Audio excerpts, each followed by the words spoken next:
Сәлем достар, бүгін мен сіздермен жасалуы оңай, өте жұмсақ, әрі өте дәмді рогаликтердің рецептісімен бөлісетін боламын. Ол үшін менің YouTube арнама жазылып, қоңыраушаны басуды ұмытпаңыздар. Алдағы уақытта мен сіздермен түрлі рецепттермен бөлісетін боламын. Қажетті заттарды видео астына описанияға қалдырып кетемін. Бізге қажетті заттар: жылы сүт, тұз, қант, ашытқы, жұмыртқа және ерітілген сары май, ұн қажет. Ең бірінші, жылы сүтімізді кішкене бөлігін алып қаламыз да, оған 1-2 қасық қант саламыз. Және ашытқымызды салып, жақсылап араластырып, бетін жауып бір шетке қоямыз. Осы сәтте біздің ашытқымыз көтерілуі қажет. Енді қалған жылы сүтімізге тұзымызды қосамыз, қантымызды қосамыз, араластырамыз. Кейіннен жұмыртқамыздың біреуін толығымен қосамыз, ал екіншісін сарысын сыртына жағуға алып қаламыз.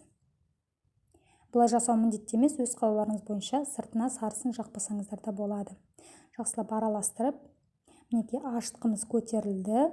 Ашытқымызды салып, жақсылап араластырып, ұнымызды да осылай 2 бөлікке бөліп салып, шанышқының көмегімен араластырып аламыз да, кейіннен қамырымыз икемге келген соң қолымызбен иілеп бастаймыз. Мінекей осындай жұмсақ, қолға сәл жабысатын қамыр шығуы тиіс. Ең соңында мен сұйық маймен осылай майлап жіберемін, өзіме жасауға ыңғайлы болу үшін. Және қамырымыздың бетін жауып, жылы жерге 1-1,5 сағатқа қоямыз.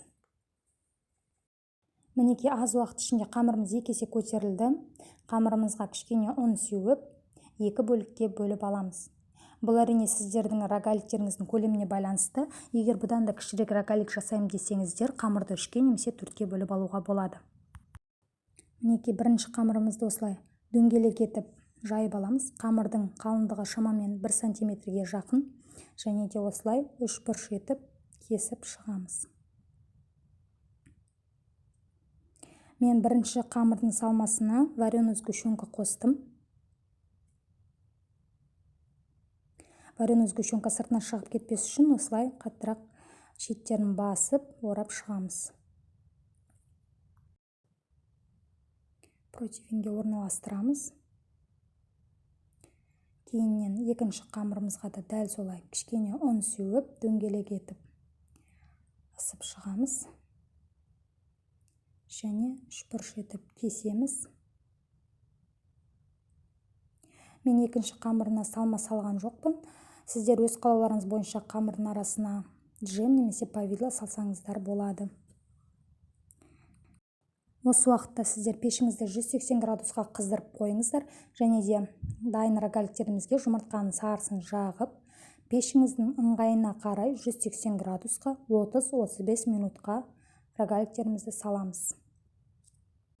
Мінекей мен рогаликтерім 30 минут ішінде пісіп шықты. Жұп-жұмсақ әрі өте дәмді болды. Сіздерге ұнайды деген сенімдемін. Астарыңыз дәмді болсын. Сіздермен бірге болған Мөлдір. Менің арнама жазылуды ұмытпаңыздар. Назарларыңызға рахмет.